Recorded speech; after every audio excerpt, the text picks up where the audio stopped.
इस कार्यक्रम के प्रायोजक हैं समय बदला पर स्वाद न बदला, महक सिल्वर। महक सिल्वर, मेरा दिलबर।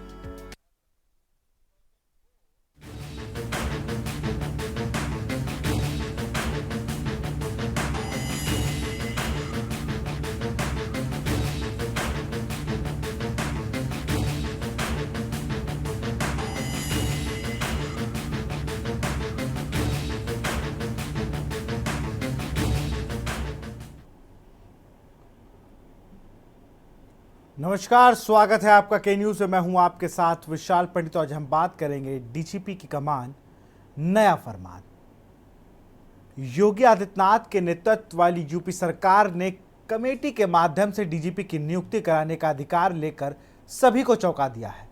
इसके लिए डीजीपी यूपी पुलिस बल प्रमुख चयन एवं नियुक्ति नियमावली 2024 को यूपी कैबिनेट ने मंजूरी दे दी है, जिससे यह पद संभाल रहे प्रशांत कुमार का पद पर बना रहना तय माने जाने लगा है। किए गए प्रावधानों के तहत इसके लिए गठित होने वाली कमेटी की अध्यक्षता हाईकोर्ट के सेवानिवृत्त न्यायाधीश को सौंपी जाएगी और डीजीपी के न्यूनतम कार्यकाल 2 वर्ष निर्धारित रहेगा। साथ ही चयनित किए जाने वाले पुलिस अधिकारी की न्यूनतम 6 माह की सेवा शेष होने की अर्हता भी लागू होगी। सपा प्रमुख अखिलेश यादव ने कैबिनेट के फैसले को लेकर अपनी एक्स पोस्ट पर लिखा कि कहीं ये दिल्ली के हाथ से लगाम अपने हाथ में लेने की कोशिश तो नहीं है। सवाल यह है कि सरकार को प्रदेश की कानून व्यवस्था को चुस्त दुरुस्त बनाए रखने के लिए सर्वोच्च पुलिस अधिकारी का चयन करने का अधिकार प्राप्त रहना चाहिए। इस रिपोर्ट को देखिए।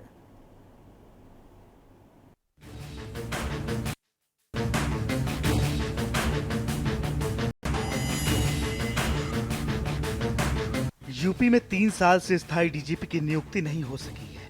हर बार कार्यवाहक डीजीपी तैनात करते हुए काम चलाना पड़ रहा था। अब लागू की जा रही नई व्यवस्था से अब राज्य सरकार को पैनल बनाकर यूपीएससी से मंजूरी लेने की आवश्यकता नहीं रह गई है। सरकार उच्च न्यायालय के सेवानिवृत्त किसी न्यायमूर्ति की अध्यक्षता वाली कमेटी गठित कर डीजीपी पद के लिए कार्यरत किसी उत्कृष्ट सेवा रिकॉर्ड और अनुभव की प्राथमिकता के आधार पर सर्वोच्च पुलिस अधिकारी का चयन कर सकेगी। मनोनयन कमेटी में मुख्य सचिव संघ लोक सेवा आयोग द्वारा नामित अधिकारी, उत्तर प्रदेश लोक सेवा आयोग के अध्यक्ष या नामित अधिकारी, अपर मुख्य सचिव गृह बतौर डीजीपी कार्य कर चुके एक सेवानिवृत्त डीजीपी को भी शामिल किया जाएगा। नियमावली का उद्देश्य डीजीपी के पद पर उपयुक्त व्यक्ति का स्वतंत्र एवं पारदर्शी तंत्र के माध्यम से चयन किया जाना माना जा रहा है, ताकि यह सुनिश्चित किया जा सके कि उसका चयन राजनीतिक या कार्यकारी हस्तक्षेप से मुक्त है। अखिलेश यादव जी को रह रह करके अपने कार्यकाल की याद सताती है कि कैसे उनके कार्यकाल में मुख्यमंत्री की कुर्सी के 4 पाए, एक पाया रामगोपाल यादव खींचा करते थे, दूसरा पाया शिवपाल यादव खींचा करते थे, तीसरा पाया नेताजी खींचा करते थे और चौथा पाया आजम खान खींचा करते थे। अपने पूरे कार्यकाल में कितने परेशान रहे हैं कि सार्वजनिक तौर पर स्वीकारोक्ति तक की थी कि चीफ सेक्रेटरी दीपक सिंघल जाकर के नेताजी के पैर पकड़ लो वरना तुमको चीफ सेक्रेटरी से हटाना पड़ेगा। कैसे नेताजी के कहने पे बार बार मंत्रिमंडल में फेरबदल किया करते थे, मंत्री हटाते थे, फिर मंत्री बनाते थे। ये बेचारगी सबने देखी है। अखिलेश जी को अपनी ये बेचारगी याद आती है तो अपने गम दूर करने के लिए वो उत्तर प्रदेश की वर्तमान सरकार पर उल जलूल आरोप लगाने का काम करते हैं। भारतीय जनता पार्टी की योगी आदित्यनाथ सरकार लोकतांत्रिक तरीके से आज चल रही है। मंत्रिमंडल से परामर्श भी करते हैं और संगठन के साथ भी परामर्श करते हैं, लेकिन निर्णय मुख्यमंत्री करते हैं। कम से कम अखिलेश यादव जी इस तरह के बेसलेस आरोप लगा करके अपने गम दूर करने का प्रयास मत करें। डीजीपी पद पर उत्तर प्रदेश की विशिष्ट दशाओं तथा पुलिसिंग आवश्यकताओं के अनुरूप नियुक्ति किया जाना सबसे बड़ी आवश्यकता है। इसलिए डीजीपी का चयन राज्य सरकार द्वारा पुलिस बल का नेतृत्व करने के लिए अवधि सामान्यता बहुत अच्छे सेवा रिकॉर्ड और अनुभव की पराकाष्ठा को महत्व देते हुए प्राविधानित किया गया है। अब मनोनयन के लिए गठित समिति उन अधिकारियों के नाम पर विचार करेगी जिनकी सेवानिवृत्ति में 6 माह से अधिक समय शेष रह जाएगा। इस तरह केवल उन नामों पर ही विचार किया जाएगा जो वेतन मैट्रिक्स के स्तर पर 16 में डीजीपी पद पर कार्यरत हैं। डीजीपी को पद से हटाने संबंधित प्राविधानों में सुप्रीम कोर्ट द्वारा पारित दिशा निर्देशों का पालन किया गया है। किसी आपराधिक मामले में, भ्रष्टाचार के मामले और पद में कर्तव्यों का दायित्वों में निर्वहन विफलता की स्थिति में राज्य सरकार डीजीपी पद पर आसीन अधिकारियों को 2 वर्ष की अवधि पूर्ण होने से पहले भी पदमुक्त कर सकेगी।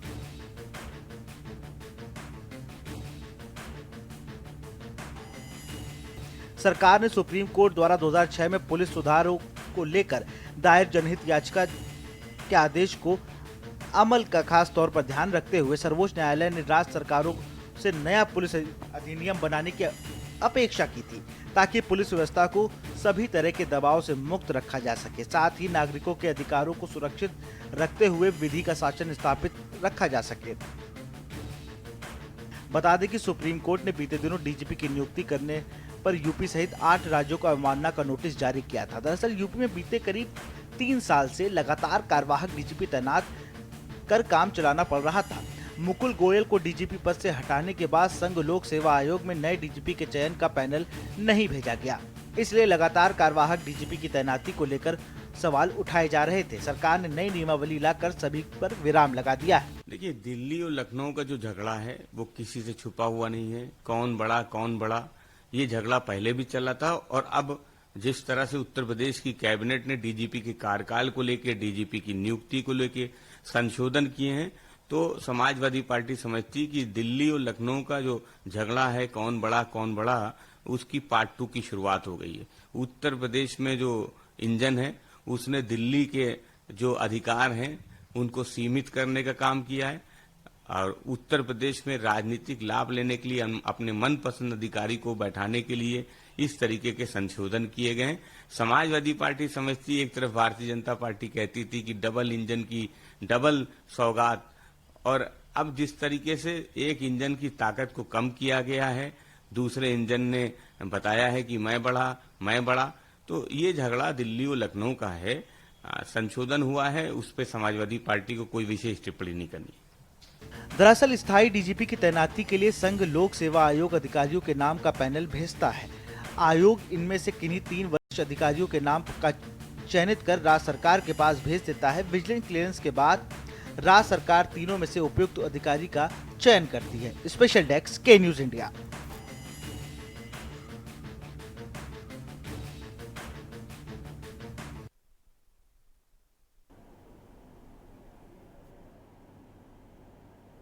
और सीधे आपको झारखंड ले चलते हैं, यहाँ पर सीएम योगी आदित्यनाथ जनसभा को संबोधित कर रहे हैं, सुन लेते हैं। हुतात्माओं ने अपना बलिदान दे करके इस देश को ब्रिटिश हुकूमत से मुक्त करने के लिए अपना योगदान दिया था, लेकिन आज क्या हो रहा है झारखंड में, मैं देख रहा था। एक आलमगीर आलम थे, औरंगजेब देश को लूटा था, उसने देश के पवित्र मंदिरों को नष्ट किया था उसने। और दूसरा, झारखंड मुक्ति मोर्चा का भी तो एक मंत्री था आलमगीर, जो यहां लूट करके जिसके घरों में नोटों की गड्डियां के गरीबों के झारखंड वासियों का पैसा उसके घरों में कैसे नोट की गड्डियां उसके नौकरों और उसके परिवार के अन्य लोगों के घरों में किस रूप में पड़ी हुई थी। ये लूट का इससे दूसरा घटिया स्तर और दूसरा देखा नहीं जा सकता। और इसीलिए मैं कहने के लिए आया हूं बहनों और भाइयों, ये चुनाव उसी विकास के नाम पर जिन लोगों ने आपको छला है उसको जवाब देने का एक अवसर भी है। भारतीय जनता पार्टी, चाहे पर भी भारतीय जनता पार्टी की सरकारें हैं, उन्होंने विकास का एक मॉडल दिया, उन्होंने विरासत का सम्मान किया। आप यही सोचिए, 1947 में देश आजाद हुआ था, कांग्रेस को देश जनता ने शासन करने का अवसर दिया था, एक समय तक उन्होंने शासन किया था, लेकिन क्या कभी किसी ने गरीबों के लिए ईमानदारी से कोई योजना चलाई? बहनों और भाइयों, मोदी जी जब 2014 में प्रधानमंत्री बने थे, मीडिया ने उनसे पूछा था कि प्रधानमंत्री प्रधानमंत्री बनने के बाद आपका एजेंडा क्या होगा? मोदी जी ने कहा, एक टाइम में उन्होंने कहा था, सबका साथ और सबका विकास।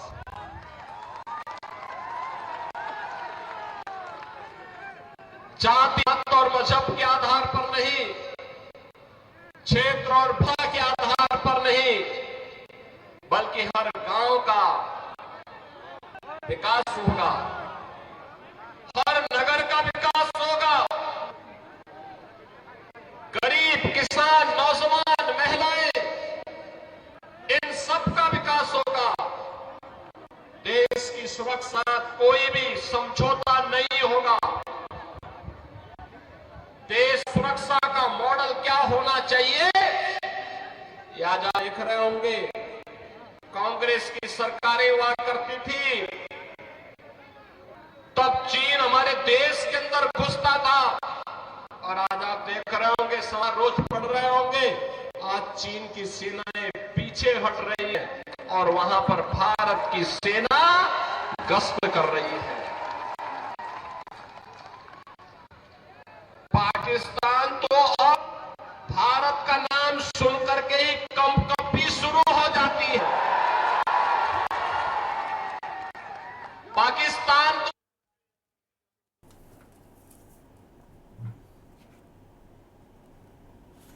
और फिर से लौट के अपने मुद्दे पर आते हैं। डीजीपी की कमान नया फरमान। और हमारे साथ श्वेता दुबे बीजेपी नेता हैं, डीपी यादव सपा प्रवक्ता हैं, डॉक्टर एपी सिंह है वरिष्ठ अधिवक्ता है सुप्रीम कोर्ट के, रजनीकांत वशिष्ठ हैं वरिष्ठ पत्रकार और सुभाष शर्मा हमारे संवाददाता हैं।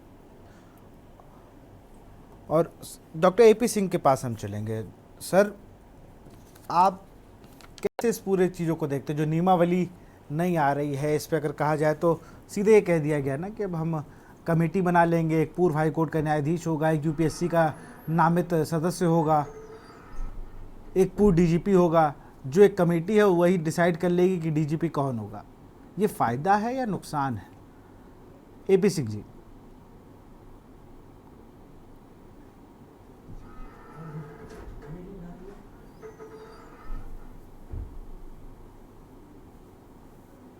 सर अनम्यूट कर लीजिए, आपकी आवाज़ हम तक नहीं आ रही है। जी हाँ जी, बाजार आ रही है आपको आवाज? हाँ जी, आ रही है। तो देखिए, विपक्ष का काम अवश्य है विपक्ष का विरोध करना है, और विपक्ष नहीं होगा तो कम हो जाएगी, ये अटल सत्य है। खुशी की बात है उत्तर प्रदेश में इस समय विपक्ष भी मजबूत है और सरकार भी मजबूत है। तो दोनों मजबूती से जब चलते हैं तो जनता का भला होता है। और ये विपक्ष का भी परिणाम हो सकता है कि ऐसी कमेटी बना के, जो माननीय सर्वोच्च न्यायालय हमारा आदेश कर चुका है, पहले आदेश कर चुका है, उसमें सेवानिवृत्त न्यायाधीश होंगे। सेवानिवृत्त माननीय न्यायाधीश की निगरानी में कमेटी बनेगी और उस कमेटी के बाद का एक परिणाम होगा जिसमें कि सही सब कुछ होगा। देखिए, अस्थाई डीजीपी की वजह से कुछ थोड़ी अस्थाई अस्थिरता रहती है। स्थायी रहेंगे तो उसके परिणाम अच्छे होंगे, उत्तर प्रदेश की जनता को लाभ मिलेगा, उत्तर प्रदेश के लॉ एंड ऑर्डर मेंटेन अच्छे होंगे। ये जो सब कुछ होगा उससे निश्चित रूप से, लेकिन हाँ, ये होना चाहिए कि कोई राजनीतिक दबाव या राजनीतिक प्रेशर में नहीं होना चाहिए। ये लॉ एंड ऑर्डर मेकिंग संस्थाएं ऐसी होती हैं जिन पर लोग विश्वास करते हैं, लोग भरोसा करते हैं। भय, भूख, भ्रष्टाचार के नियंत्रण करने में इन पदों की बहुत महत्वपूर्ण भूमिका रही है, आगे भी रहेगी और वर्तमान में भी रहेगी। तो निश्चित तौर पर निष्पक्षता, निडरता, निर्भीकता इन पदों की गहने हैं। ये गहने जब निष्पक्षता, निडरता और निर्भीकता के गहने पहनकर ऐसे पदों पर हमारे उच्च आला अधिकारी सुशोभित करते हैं, तो निश्चित तौर पर उत्तर प्रदेश के लोगों का, उत्तर प्रदेश के आम जनता का, हर गरीब, दलित, शोषित, पीड़ित, मजदूर, मजलूम, बात ये नहीं हाई प्रोफाइल लोगों का क्या होगा, बात ये नहीं जिनकी पहुंची पहुंच है उनका क्या होगा, बात उस सबसे कमजोर व्यक्ति की है, क्या उसके लिए भी न्याय मिल पाएगा? या पुलिस चौकी में जाने वाले व्यक्ति की, जो एक अपनी एफआईआर कराने जाता है, उसको न्याय? तो ऐसा मैकेनिज्म कैसे बनेगा? ऐसा मैकेनिज्म तभी बनेगा जब हमारे आला अफसर उच्च होंगे। ऊपर से चलता है सब नीचे तक। राजीव गांधी जी भी कहा करते थे, ऊपर से 1 रुपया जाता, नीचे 15 पैसा, 25 पैसा रह जाता है। क्यों? इस बीच में खाया जाता है। तो ऊपर के अधिकारी जब बिल्कुल अच्छी तरह होंगे और इसमें माननीय सुप्रीम कोर्ट के जो आदेश हैं उनके आधार पर गठन होगा। बात ये लड़ाई नहीं केंद्र सरकार या राज्य सरकार की लड़ाई, डबल इंजन की सरकार कही जा रही है। तो डबल इंजन की सरकार है तो लड़ाई कहाँ रह गई? लड़ाई का विषय नहीं है, बिल्कुल लड़ाई का विषय नहीं। राज्य सरकार का काम होता है लॉ एंड ऑर्डर मेंटेन करना, व्यवस्था करना। इसमें कोई केंद्र सरकार की भूमिका का महत्व नहीं है। उन्हें देखना होता है कि अपने राज्य में भय मुक्त समाज कैसे बनाए। भय मुक्त समाज बनाना उनकी व्यवस्था। देखिए, हमारी बहन बेटियां, महिलाएं सुरक्षित रहें। 10 बजे भी, आज हम पाश्चात्य सभ्यता की तरफ बहुत बढ़ चुके हैं। आज 9-10 बजे भी अगर कोई बहन बेटी जाती है, काम करके आती है, चाहे वो एयर सर्विसेज में आए, चाहे प्राइवेट कंपनीज में आए, चाहे आज सब मल्टीनेशनल कंपनीज चल रही हैं, पूरा देश, दुनिया कैसे इन्वेस्ट करेगी आप पर जब आप सुरक्षित दिखाएंगे? दुनिया कैसे इन्वेस्ट करेगी, कैसे भरोसा करेगी आप पर कि आप उसके एम्प्लॉय, उसकी फैक्ट्रियां, उसका पैसा, उसका धन लगाया हुआ, इन्वेस्ट किया हुआ पैसा क्या उत्तर प्रदेश में सुरक्षित है? क्या उत्तर प्रदेश के जनपदों में सुरक्षित है? इसके लिए राज्य सरकार को काम करना चाहिए और विपक्ष को मिलकर काम करना चाहिए। देखिए, आज राज्य सरकार भाजपा की है, योगी जी की है। बिल्कुल। सरकार आती है, जाती है, सत्ता बदलती है, कभी भी परिवर्तन होता है। तो क्या जो इंडस्ट्री लगी हुई है उनको विपक्ष क्या कह देगा कि नहीं साहब आप लगाने की बात मत करिए? अरे वो विपक्ष की इंडस्ट्री सब देश प्रदेश की होती है, प्रदेश के लोगों को रोजगार मिलेगा। अगर प्रदेश के लोगों को रोजगार मिलेगा तो निश्चित तौर पर प्रदेश का विकास होगा, प्रदेश के युवाओं का विकास होगा। तो इसके लिए भय का वातावरण जरूर खत्म होना चाहिए। माफिया गैंग खत्म हुए, अच्छी बात है, लोगों का रुझान बढ़ा। पहले माफिया थे, डांस थे, हफ्ता वसूली थी, इस तरह की बातें होती थी। धीरे धीरे हम समय बदला, हम लोग जागरूक हुए और हम देश की मीडिया का धन्यवाद करते हैं। आप जैसे वरिष्ठ के न्यूज के पत्रकारों को और आपके पैनल को धन्यवाद करता हूं। वरिष्ठता के साथ सभी लोग, चाहे वो बीजेपी के नेता हों, चाहे हमारे आदरणीय वरिष्ठ पत्रकार हों, चाहे डीपी यादव साहब हों, चाहे आप तो हैं ही विशाल पंडित, आपका तो नाम से विशाल पंडित भी हैं। तो निश्चित तौर पर ये पैनल अच्छी एक सारगर्भित चर्चा करके उस बात को वहां तक पहुंचाए। चलिए, मैं डीपी यादव के पास ही चलूंगा। डीपी यादव जी, आपके सपा प्रमुख ने तो कहा कि ये उन्होंने एक नया तीर चलाया। उन्होंने कहा ये दिल्ली के हाथों सत्ता खींचने की जद्दोजहद है। जी विशाल जी, ये दिल्ली बनाम लखनऊ का मामला है। जी, आवाज आ रही है मेरी विशाल जी? हाँ, बिल्कुल, बहुत अच्छी आवाज है आपकी, हम सुन रहे हैं। विशाल जी देखिए, पिछले दिनों हम लोगों ने जिस प्रकार से देखा उत्तर प्रदेश और राजधानी दिल्ली में भारतीय जनता पार्टी के शीर्ष नेतृत्व में जिस प्रकार से अंतरकलह मची हुई थी, उत्तर प्रदेश से 2 उप मुख्यमंत्री और केंद्र सरकार के मंत्रियों के बीच केंद्र सरकार में कहीं न कहीं एक टकराव था, वो कहीं न कहीं सामने करके आ रहा है। अब देखिए, भारतीय जनता पार्टी की सरकार उत्तर प्रदेश में पिछले जो 5 डीजीपी नियुक्त हुए हैं वो कार्यवाहक ही नियुक्त हुए हैं, अस्थायी कोई नहीं नियुक्त हो पाया है। तो उत्तर प्रदेश में जिस प्रकार से सरकार ने परिवर्तन करके कैबिनेट के बैठक में निर्णय लेकर के और कहीं ना कहीं डीजीपी नियुक्त करने का एक अलग से रास्ता बनाया है, ये बताता है कि दोनों सरकारों के बीच में सब कुछ ठीक नहीं चल रहा है। भारतीय जनता पार्टी के डबल इंजन में कुछ तो गड़बड़ है, लेकिन इसका खामियाजा उत्तर प्रदेश के लोगों को भुगतना पड़ा है। उत्तर प्रदेश के लोग इसको तो भुगतेंगे निश्चित रूप से। अब उत्तर प्रदेश के लोग नहीं भुगतेंगे। 2 साल बचे हुए चुनाव में, 2027 का चुनाव हो जाएगा, चाहे कितने टिकट कर ले भारतीय जनता पार्टी की सरकार, अब उत्तर प्रदेश के लोगों के ऊपर कुछ भी फर्क नहीं पड़ने वाला है। आज देखिए किस प्रकार से उत्तर प्रदेश में इस वक्त कस्टोडियल डेथ हो रही है, थानों में लोगों को मारा जा रहा है, पिटा जा रहा है। लखनऊ के सीना थाने में अभी कुछ दिन पहले मोहित पांडे नामक युवक की हत्या हो गई, थाने में उसको भी पीट के मार डाला गया। ये सच्चे हुई पूरी प्रशासन की खबरें आ रही है। आप देखिए किस प्रकार से उत्तर प्रदेश में भारतीय जनता पार्टी के विधायक योगेश वर्मा, उनको पीटा गया। आप बताइए कितनी शर्मनाक बात है। और उसके बाद जब विपक्ष ने हल्ला मचाया तो 4-5 दिन के बाद एफआईआर दर्ज हुई सुधाकर कुमार सिंह के, लेकिन सुधाकर कुमार सिंह की गिरफ्तारी अभी तक नहीं हो पाई है। तो एक बात बताइए डीपी भाई, एक बात बताइए मुझे, अगर ये बीजेपी कार्यालय पे तो डीजीपी तैनात नहीं होता है, ये डीजीपी यूपी पुलिस मुख्यालय पे बैठेगा, ये तो राज्य के लिए अच्छी बात है, ये हम सब की सुरक्षा को लेकर एक अच्छी बात है कि एक स्थायी आदमी मिल जाएगा जो प्रॉपर डीजीपी के रूप में काम करेगा, तो बहुत अच्छी बात है। इसमें क्या विरोध करना, ये तो इसमें तो साथ देना चाहिए। विशाल जी, ये पहले की प्रक्रिया के द्वारा भी अस्थायी डीजीपी नियुक्त हो सकता था। ऐसा नहीं है कि पहले अस्थायी डीजीपी नियुक्त नहीं हुए हैं, लेकिन सरकार तो बहाना खोल रही ना। आप बताइए कि पहले तो 5 अस्थायी डीजीपी नियुक्त हुए, कार्यवाहक नियुक्त हुए, तो क्या अस्थायी डीजीपी नहीं नियुक्त हो सकता था? लेकिन भारतीय जनता पार्टी में एक परंपरा बन गई थी कि अस्थायी डीजीपी नियुक्त करना, दोनों दिल्ली और लखनऊ के बीच एक टकराहट थी, उस टकराहट की वजह से नहीं नियुक्त हो पा रहा था ना। तो अब कहीं ना कहीं कानून बनाना पड़ रहा है उत्तर प्रदेश की सरकार को, कैबिनेट में प्रस्ताव पास करना पड़ रहा है। तो ये टकराहट सामने निकल करके अब आ गई है और जनता के बीच आ गई, लेकिन जनता वो सब कुछ समझती है, जनता सब देख रही है। आप कानून व्यवस्था पर नियंत्रण कर नहीं पा रहे हो, आपके विधायक पीटे जा रहे हैं, आपके विधायक। चलिए मैं रोकूंगा डीपी भाई, आपको रोकूंगा। हमारे साथ सुलखान सिंह जी पूर्व डीजीपी जुड़ चुके हैं। सुलखान सिंह जी, बहुत बहुत स्वागत है आपका के न्यूज में।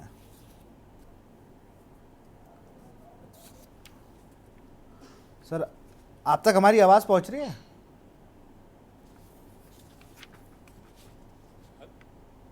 हाँ जी, बढ़िया आवाज है। बिल्कुल सर, ये बड़ा जब ये आज सुबह जब ये नियमावली आई तो बड़ा लोग परेशान हो गए कि भाई एकदम से ये क्या हो गया। अब सरकार के पास कमेटी होगी और सरकार अपने हिसाब से चीज़ों करेगी, विपक्ष का कोई नेता नहीं है, ऐसी कमेटियों में विपक्ष के नेता को होना चाहिए जब आप एक राज्य के लिए सोच रहे हैं।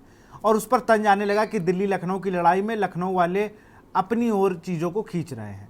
एक पुलिसिंग के नज़रिए से आप इसको कैसे देखते हैं?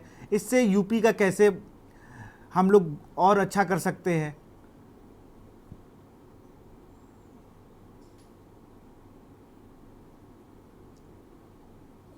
देखिए विशाल जी, डीजीपी की तैनाती में सेंटर का कोई दखल नहीं हो सकता है, न है, उनको कानूनी कोई अधिकार प्राप्त नहीं है। पुलिस टोटली राज्य का विषय है और ये राज्य सरकार ही तय करेगी अपने कानूनों के हिसाब से कि डीजीपी कौन और कैसे बनाया जाए। तो इसलिए कोई टकराव वाली बात तो मुझे तो नहीं लगती है। और एक नियमावली बनाना तो अच्छी बात है, एक्ट बनाते तो और अच्छा होता, लेकिन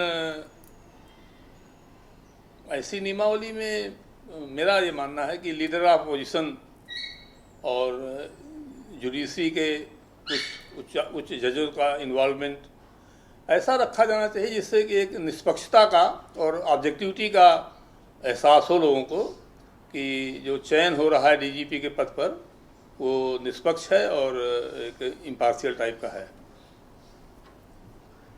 सर, एक चीज़ और भी, लगातार हम बात कर रहे थे कि एक अस्थायी डीजीपी हैं, परमानेंट डीजीपी नहीं आ पा रहे हैं, इससे बहुत दिक्कतें हो रही हैं। और दूसरी चीज़ कि लगभग 4 टेन्योर हो गए, ये चौथे कार्यवाहक डीजीपी हैं, तो इतना समय कैसे लग गया? ये चीज़ तो पहले भी, अगर यही चीज़ करनी थी तो पहले भी हो सकती थी, क्योंकि 3 बार तो यूपीएससी को नाम पैनल ही नहीं भेजा था यूपी सरकार ने।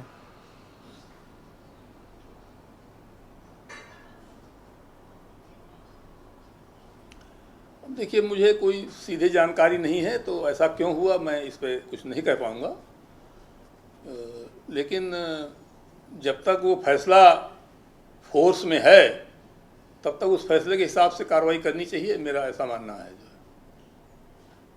बिल्कुल, आप सब बने रहिए हमारे साथ, हम इस पर चर्चा और करें, क्योंकि लगातार जिस तरीके से हम बात ये ज़रूर कर रहे हैं कि भाई एक नई नीति है, एक नई नियमावली है, इसका फ़ायदा हम सबको मिलेगा, जो पुलिसिंग है वो और बेहतर होगी, एक कमांड सेंटर होगा। लेकिन विपक्ष का जो कहना है कि विपक्ष का नेता कहाँ है इसमें विपक्ष की राय क्यों नहीं मांगी जा रही है, जब ये पूरे राज्य का सवाल है। यही सब जवाब है हम भाजपा के प्रवक्ता से भी लेंगे और वरिष्ठ पत्रकार से भी जानेंगे कि इसके पीछे की क्रोनोलॉजी क्या हो सकती है। यहाँ रुकते एक छोटे से ब्रेक के लिए।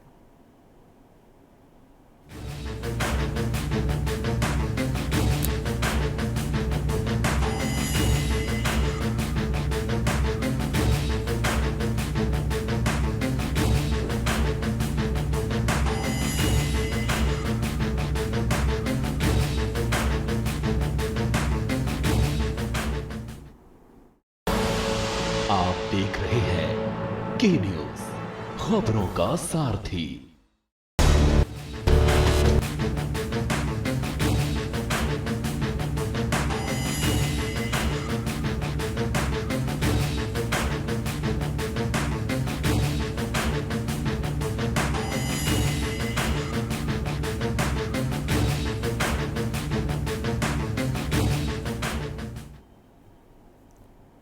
और ब्रेक के बाद आपका स्वागत। सीधे रुक करते हैं भाजपा की नेता हमारे साथ श्वेता दुबे जुड़ी हुई। श्वेता, अगर बात करें हम लोग, ये जब हम देख रहे हैं ना, विपक्ष लगातार हावी होने लगता है, उससे सरकार पर सवाल कर लेगा कि भाई हम कहाँ हैं, दिल्ली और लखनऊ के बीच झगड़ा बता देता है, जबकि ये तो राज्य का सवाल है भाई। अगर ये चीज़ हो रही है तो इसमें तो साथ आना चाहिए। हाँ, ये बात ज़रूर है कि आपकी सरकार ने नेता विपक्ष को नहीं रखा है, या इत्तला नहीं दी होगी आप लोगों ने, फ़ोन नहीं करते हैं आप लोग, अक्सर ऐसा हो जाता है। देखिए, जब अस्थायी डीजीपी की नियुक्ति हुई थी तब भी हमने डिबेट करी थी कि तब बड़ा प्रश्न उठाया गया था कि जानबूझकर ऐसा कर रहे हैं और अस्थायी वो कर रहे हैं ताकि अपनी मर्जी का डीजीपी बना सके। अब जो है हम स्थायी डीजीपी की नियुक्ति के लिए एक पैनल बना रहे हैं और पूरा उसका वो कर रहे हैं, तो अब उसमें एक नई बात आ रही है कि उसमें विपक्ष को स्थान नहीं दिया गया है, केंद्र से हमारी लड़ाई चल रही है और पता नहीं क्या क्या। मतलब कुछ तो कहना ही कहना है। एक अपने पूरब में मुहावरा है, न खेलन देख, जो खेलब ओकर खेल बिगाड़ब। वो हाल है विपक्ष का कि हम जनता के लिए कुछ भी अच्छा करने की कोशिश करते हैं तो ये उसमें से एक ऐसी बात निकाल के लाते हैं और उसका विरोध शुरू कर देते हैं। देखिए, ये कोई राजनीतिक व्यक्ति की नियुक्ति नहीं हो रही है, ना भाजपा कार्यालय में हो रही है जैसा आपने कहा। ये प्रशासनिक सबसे हमारे पुलिस महानिदेशक की नियुक्ति है और इससे हमारा प्रशासन सुदृढ़ होगा। और जो उत्तर प्रदेश का पुलिस महानिदेशक बनेगा, अगर वो उत्तर प्रदेश के ही शासन के द्वारा चुना जाए तो बेहतर कॉम्बिनेशन होगा प्रशासन के लिए। अब इसमें विपक्ष को क्यों नहीं लिया गया, ये इस बात का जवाब मैं नहीं दे सकती हूँ, लेकिन योगी सरकार का मूल वो है कि जीरो टॉलरेंस की नीति और हमारा प्रशासनिक ढांचा जो बहुत मजबूत है पिछली सरकारों की तुलना में, हमने क्राइम को खत्म किया और उसी की दिशा में ये एक कदम है कि हमारा स्थायी नियुक्ति हो महानिदेशक की, ताकि प्रशासनिक व्यवस्था बहुत अच्छे से चल सके। अब वही बात, फिर विरोध ये वो और जातिगत बातें, तमाम बातें। और जब ये इस तरह की बात करता है विपक्ष तो पता नहीं अपना इतिहास भूल जाता है। रिजवान अहमद को ये भूल रहे हैं कि इन्होंने उनकी नियुक्ति क्यों करी थी।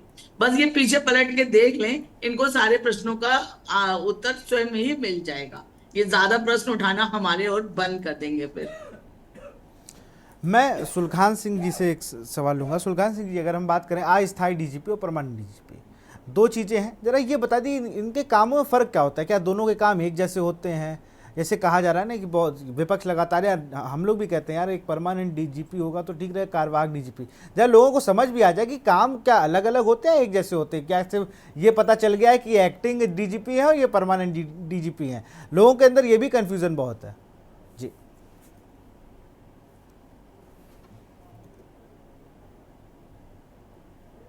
ये पावर में, काम में कोई फर्क नहीं होता है। अगर डीजीपी का कार्यकाल लंबा है तो विभाग ठीक से काम करता है, उसको लगता है कि ये अधिकारी अभी लंबे समय तक रहेगा। और अगर कार्यकाल कम हो तो फिर थोड़ा सा लोग उदासीन भी हो जाते हैं। तो इसलिए टेम्परेरी में और परमानेंट वाले में कोई ऐसा फ़र्क नहीं है एक्टिंग में और इसमें। एक्टिंग में ये होता है कि जब आप एक निष्पक्ष रूप से, जैसा सुप्रीम कोर्ट ने कहा है, जब ऐसे तरीके से तैनाती नहीं करेंगे डीजीपी की तो उसको लोग निष्पक्ष नहीं मानते हैं, उसको मानते हैं कि ये सरकार के प्रभाव में और दबाव में काम करेगा। जबकि ये बहुत ज़रूरी है कि पब्लिक में ये इमेज होनी चाहिए, ऐसी छवि हो कि पुलिस जो है निष्पक्ष काम करेगी। पुलिस एक तरह से देखा जाए तो एक प्री जुडिशियल डिपार्टमेंट है, ये बाकी विभागों की तरह नहीं है और ये अन्य प्रशासनिक विभागों की तरह नहीं है। सुप्रीम कोर्ट ने इसी बात को बार बार एम्फसाइज किया है कि पुलिस अन्य विभागों की तरह उसको आप डील नहीं कर सकते। पुलिस से लोगों का मौलिक अधिकार, जो जीवन और स्वतंत्रता का मौलिक अधिकार है, वो प्रभावित होता है पुलिस की कार्रवाई से। इसलिए पुलिस की तैनाती और पुलिस का कार्रवाई दोनों निष्पक्ष और ट्रांसपेरेंट होना चाहिए। तो इसलिए इसको आप किसी प्रशासनिक विभाग से तुलना नहीं कर सकते हैं। ये एक न्यायिक व्यवस्था का एक, कहिए जैसे प्रिपरेटरी स्कूल होता है, वो प्री टाइप का मान लीजिए इसको जो है। तो इसलिए ज़रूरी है कि पुलिस का काम और पुलिस की तैनाती एक निष्पक्ष रहे और ट्रांसपेरेंट रहे। आपको नहीं लगता आज की जो पुलिसिंग है इसमें कहीं बहुत ज़्यादा बदलाव आया है? लगातार शिकायतें अब आने लगी हैं। लोग, अभी कस्टोडियल डेथ की बात हुई, लेकिन और भी है, व्यवहार में चेंजमेंट आया है। इसको लेकर मुझे लगता है इसलिए सरकार ने फैसला लिया। लगातार पुलिस विभाग की बड़ी शिकायतें आने लगी थी कि पुलिस के ही साथ ही मैं देख रहा हूँ कि बहुत समय बाद कि एसपी छापे मार रहे हैं थानों में, रकमें बरामद हो रही हैं वहाँ से, तो काफ़ी बदलाव आ गया पुलिस में। तो ये इसीलिए था कि एक परमानेंट डीजीपी नहीं है, इस वजह से था, या कोई और बात भी हो सकती सर?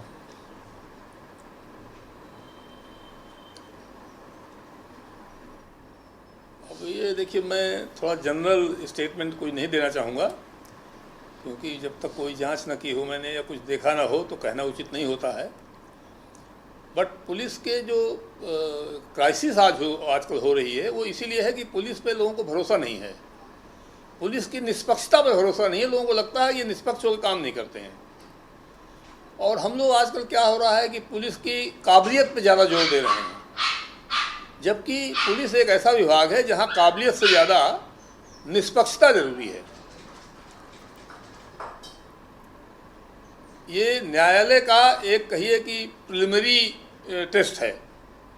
यहाँ से जब केस निकल के जाता है तो न्यायालय में उस पर कार्रवाई होती है। तो इसलिए निष्पक्षता की और पारदर्शिता की छवि होना और ऐसा काम होना जरूरी है इसमें जो है। तो एसपी क्या करते हैं वो जो जरूरी होगा वो करेंगे, लेकिन हर एक कार्रवाई का मकसद यही होना चाहिए कि पुलिस की छवि एक निष्पक्ष और पारदर्शी बने। ये एक मकसद होना चाहिए। और ये समहाउ जो है राज्य सरकारों को अभी तक रास नहीं आता रहा है। मैं कोई यूपी की बात नहीं कर रहा हूँ, खाली जो है पूरे देश में किसी भी राज्य ने ठीक से सुप्रीम कोर्ट के आदेश का पालन नहीं किया है अभी तक जो है, क्योंकि वो पुलिस से अपनी मर्जी से काम कराना चाहते हैं। दुनिया भर में पुलिस को कहा गया है पुलिस कानून के प्रति जवाबदेह है। हमारे यहाँ होता है साहब ये राज्य सरकार की नीतियों के प्रति जवाबदेह है।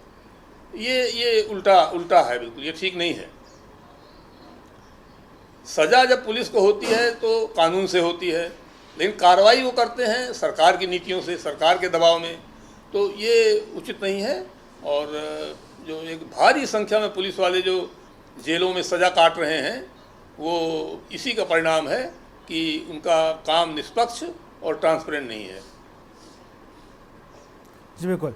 मेरे साथ वरिष्ठ पत्रकार रजनीकांत वशिष्ठ जी हैं। रजनीकांत वशिष्ठ जी, अभी आपने सुना सुलखान सिंह जी को, लगातार उन्होंने बड़ी अच्छी बातें कही कि पुलिस के प्रति हम देख रहे जिस तरीके से निष्पक्षता नहीं है, उन पर भरोसा होता जा रहा है। कई बार हम आप भी जाते हैं किसी थानेदार के पास या किसी भी अधिकारी के पास, तो वो भी यही बात कहते हैं कभी कभी कि भाई साहब बड़ा शैतान व्यक्ति मिल गया हम लोगों को, इसको अभी मैं बात करता हूँ। किसी की पैरवी आप करने जा रहे हैं या आप कि कोई मदद मांगने चले गए, तो पुलिस का एटीट्यूड अब बदल चुका है।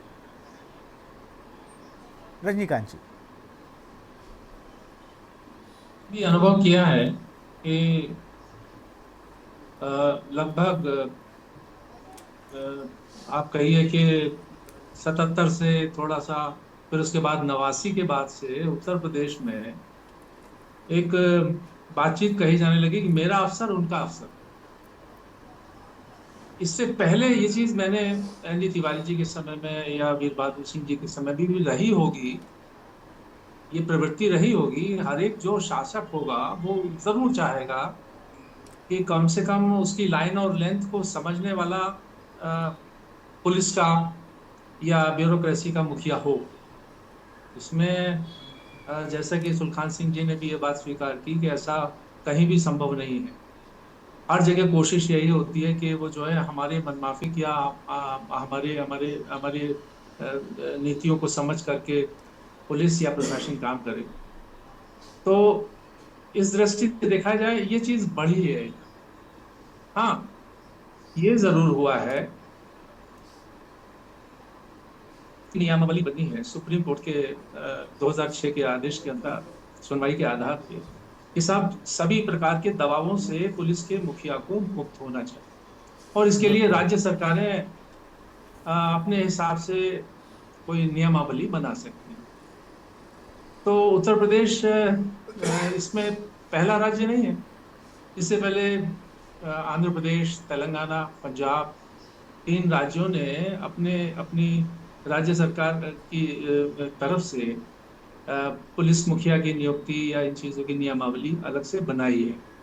तो कोई ऐसा नया नहीं है कि साहब वो लगाम की बात हो इधर से उधर, दिल्ली या लखनऊ के बीच की। हाँ, ये जरूर है कि अब एक पुलिस मुखिया को या टीम लीडर को पुलिस, खासतौर से कानून और व्यवस्था निरंतरता की चीज है, और उत्तर प्रदेश जैसे राज्य के लिए तो बहुत ही चुनौतीपूर्ण है। अगर कोई मुखिया 6 महीने के लिए आया, कार्यवाहक बन के चला गया, सब लोग जानते हैं, जैसे सुल्तान सिंह जी ने भी इसको इंगित किया कि फिर वो उदासीन हो जाती है जो टीम है। तो उस दृष्टि से देखा जाए तो ये फैसला मैं देख रहा हूँ कि बहुत अच्छा है। हाँ, राजनीतिक लोगों ने अपने ढंग से बातें रखी हैं कि साहब इसमें नेता विपक्ष भी होना चाहिए। हमको लगता है कि नेता विपक्ष भी हो जाएगा तो ये चीजें, अब ये राज्य सरकार का विषय है। राज्य सरकार का विषय है तो अच्छा, बहुत अच्छी 6 सदस्यीय समिति बनाई गई है। उसमें हाँ ठीक है, लीडर ऑफ अपोजिशन हो सकता है, नहीं हो सकता, ये राज्य सरकार का विषय। लेकिन मुझे लगता है कि हाँ, पुलिसिंग में थोड़ा सा बदलाव जरूर हुआ। एक बात और सुल्तान सिंह जी ने बड़ी महत्वपूर्ण कही कि वो पुलिसिंग जब अंग्रेजों के समय में होती थी तो वो दंडात्मक होती थी। आज की पुलिसिंग जो है वो ये है कि ठीक है, खास अगर कोई बड़ा है तो वो अपना बचा हुआ है, जो चाहे काम कर ले रहा है। लेकिन ये है कि बॉबी पुलिस होनी चाहिए, फ्रेंडली पुलिस होनी चाहिए, ताकि जनता में उसके प्रति, पुलिस के प्रति विश्वास कायम हो सके कि हाँ भाई, मेरी सुनवाई होगी, निष्पक्षता के साथ होगी। ये कुछ प्रवृत्तियां हैं, और इन प्रवृत्तियों को भी लागू कौन कर सके? बिल्कुल। कोई अस्थायी 6 महीने 8 महीने के लिए आया हुआ डीजीपी, उसको टीम को साधने में कितना समय लगेगा? थोड़ा साधने की कोशिश भी करेगा तब तक वो चल देगा। हाँ, कम से कम अगर उसके टीम लीडर के पास में कुछ पर्याप्त समय, 2 साल का मैं समझता हूँ कुछ समय पर्याप्त होता है, और इतना समय अगर मिलेगा तो हो सकता है कि वो टीम को बेहतर लीड कर सके। डॉक्टर, मैं एपी सिंह जी के पास चलूँगा। आप कैसे देखते हैं एपी सिंह जी, जो बातें सुल्तान सिंह जी ने कही, डीपी यादव जी ने कही और श्वेता दुबे जी ने कही?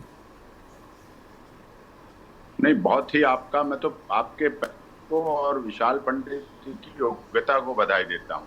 हमारे प्रिय पूर्व डीजीपी साहब सुल्तान सिंह साहब ने बिल्कुल साफ इसे कहता है निर्मलता के साथ बात कही। नेता बीजेपी हमारी बहन बैठी हैं, उन्होंने भी बात अपनी रखी, और अभी वशिष्ठ जी बोल रहे थे, डीपी यादव जी ने भी विपक्ष की बात रखी। देखिए, बड़ी साफ सी बात है, विपक्ष का भी शामिल हो जाए तो ऐसी कोई बुराई भी नहीं, क्योंकि हमें सरकार चलानी है, हमें राज्य चलाना है, हमें लोगों के दिलों पर राज्य करना है, हमें लोगों की भावनाओं के साथ जीना, वो भी कोई बुराई नहीं है। तो बाहर से भी बोलने की तो क्षमता है ही हमारे नेता में।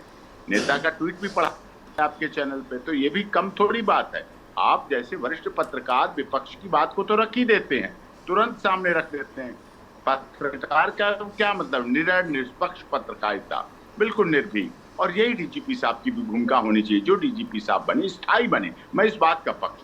स्थायित्व देता है, उसके कार्य करने की क्षमता भी बदलती है, मन मस्तिष्क से शासन होता है वो भी बदलता है, और लोगों में जो आदेश मानने वाले हैं, जो उसकी कंप्लायंस करें, उनके भी अंदर आता है अस्थायी शब्द, टेम्परेरी। अब तो ये चीज है, एक्टिंग होता है, लेकिन स्थायित्व होना चाहिए, और स्थायित्व सुप्रीम कोर्ट की मानी सर्वोच्च न्यायालय की गाइडलाइन के अनुसार, उसमें कोई कमी नहीं, गाइडलाइन पर्याप्त है। गाइडलाइन के अगर पालन हो जाएगा तो ना सत्ता के दबाव की बात रह जाएगी, ना विपक्ष की जरूरत रह जाएगी, ना किसी भी धर्म, जाति, क्षेत्र, भाषा, संप्रदाय के व्यक्ति के साथ कोई भेदभाव हो पाएगा, ना उत्तर प्रदेश में कोई गरीब, दलित, शोषित, पीड़ित, वंचित समुदाय या परिवार का व्यक्ति ये कह पाएगा कि उसकी ग्रीवेंसेस सुनी नहीं गई, उसकी शिकायत सुनी नहीं गई। ऊपर का मैकेनिज्म ऐसा बनना चाहिए कि नीचे तक असर होना चाहिए, उसकी छाप छूटनी चाहिए। ये हृदय बात नौकरी की नहीं है साहब, बात सैलरी की नहीं है। ये पद नौकरी और सैलरी के नहीं होते, ये पद मान और सम्मान के होते हैं। इन पदों पर लोग भरोसा करते हैं। आज छोटे से छोटा व्यक्ति क्या कहता है, कहीं झगड़ा हो जाए, मैं थाने जा रहा हूं, अभी मैं थाने जाऊंगा, अभी तेरी शिकायत करूंगा, अभी थाने जाता हूं, अभी पुलिस को बुलाता हूं, अभी 100 नंबर की कॉल करता हूं, अभी 112। ये क्या है, ये क्या है? वो कहता है हमें कानून पर भरोसा है, हम कानून पर विश्वास करते हैं, हम कानून की जिंदगी जीना चाहते हैं। वो कानून पर, वो ऐसा मुख्यमंत्री चाहता है जो उसको भयमुक्त समाज दे सके। वो ऐसा डीजीपी चाहता है जो उसके न्याय की, हितों की, मानवाधिकारों की, मूल अधिकारों की रक्षा कर सके, हमारी बहन बेटियों की सुरक्षा हो सके, हमारे व्यापारी सुरक्षित हो सके, हमारे मजदूर सुरक्षित हो सके, हमारे छात्र सुरक्षित हो सके, हमारी घरों पे लोग बैठे हैं वो सुरक्षित हो, जो बुजुर्ग हैं, पेंशनर हैं, उनकी भी सुरक्षा के लिए मैकेनिज्म दिल्ली जैसे महानगर जहां मैं रहता हूं ऐसा मैकेनिज्म बनाती है दिल्ली पुलिस कई बार कि उनकी सुरक्षा हो। उनके बेटे अमेरिका में हैं, उनकी कौन सुरक्षा करे, कैसे क्या हो। आज का साइबर क्राइम का जमाना चल गया, फ्रॉड इतने बड़े लेवल पे होने चले। पुलिसिंग बदल रही है, पुलिसिंग का स्वभाव भी बदल रहा है, व्यवहार भी बदल रहा है, तरीका भी बदल। आज मोबाइल फोन से ही सारे अपराध पकड़े जा रहे हैं, अपराध हो भी रहे नहीं से पकड़े भी जा रहे हैं। तो ये सारे सिस्टम को ऐसे आला अधिकारी होने चाहिए इस 6 सदस्यीय 7 सदस्यीय पैनल में, पैनल डिसाइड करे और उसमें हमें अपने रिटायर्ड ऑनरेबल जस्टिस, सेवानिवृत्त हैं रिटायर्ड जस्टिस, उन पर भरोसा होना चाहिए। वो भी हमारे देश के हैं, वो भी हमारे प्रदेश के हैं, वो भी हमारे समाज का हिस्सा रहे, उन्होंने भी न्यायिक भूमिका निभाई है, उन्होंने गौरवपूर्ण न्यायिक भूमिका निभाई है, तभी उन्हें उसके लिए नियुक्त किया जाए और वो उसमें अपनी सेवाएं दें। बहुत ही इसमें या तुम जीते न हम हारे वाली बात नहीं है, अफसर उसका है इसका ये बात नहीं होनी चाहिए। अफसर अफसर होना चाहिए। सरकारें आती हैं जाती हैं, सत्ता आती है जाती है, पता नहीं सरकार तो आलू प्याज पे गिर जाती है कभी कभी, पता नहीं कहीं कहीं कैसे मामलों पे हो जाती। बात सरकार के प्रति विश्वसनीयता हो और सरकार के विश्वसनीय अधिकारी हो और अधिकारियों का सरकार पर विश्वसनीयता हो और जनता के प्रति जवाबदेही हो। संविधान की रक्षा की शपथ केवल शपथ न रह जाए, उसे लागू भी किया जाए, अमल में भी लाया जाए और उसको गंभीरता से माना जाए। आज का सोशल मीडिया का जमाना है, आज कहीं किसी के लाठी डंडा लग जाए, ह्यूमन राइट्स का वायलेशन हो जाए, वायरल हो जाती चीजें। वो जमाना चला गया जब चीजें बहुत सी पीछे थी। आज हम आधुनिक बदलता भारत है, बदलते भारत में उत्तर प्रदेश नंबर 1 पे रहे। मैं भी उत्तर प्रदेश से जुड़ा हुआ हूं, इसलिए मैं भी चाहता हूं हमारा उत्तर प्रदेश, प्यारा उत्तर प्रदेश ऊत प्रदेश ना बने, उत्तम प्रदेश बने, महान प्रदेश बने। प्रदेश ने प्रधानमंत्री दिए हैं, समझिए ना गौरव की बात हमारी कितनी है। गुजरात के नरेंद्र मोदी जी को भी प्रधानमंत्री बनने के लिए उत्तर प्रदेश आना पड़ा, वाराणसी आना पड़ा। उत्तर प्रदेश प्रधानमंत्रियों की श्रृंखला वाइज देता रहा है। तो ऐसे उत्तर प्रदेश में अगर कहीं मानवाधिकारों का हनन होता है, कहीं संविधान पे सवाल उठता है, कहीं कानून व्यवस्था पे सवाल उठता है, कहीं महिलाओं का शोषण होता है, कहीं पत्रकारों का शोषण होता है, कहीं व्यापारियों का शोषण होता है, कहीं वकीलों पे लाठियां चलती हैं, तो इन सब के लिए कौन करेगा? प्रदेश की पुलिस करेगी, प्रदेश का मुखिया करेगा और प्रदेश की मुखिया ही तो बनाएगा। हम लोग कहे जाते हैं ऑफिसर ऑफ द कोर्ट, हम बार और बेंच एक हिस्सा हैं, लेकिन हम में भी कॉन्फ्लिक्ट हो जाता है। उस कॉन्फ्लिक्ट को संभालना पुलिस का काम है। निष्पक्ष होकर पुलिस ना जज कुल मिला के जब पुलिसिंग अच्छी हो जाएगी तो हमें कई समस्याओं से हल मिल जाएगा।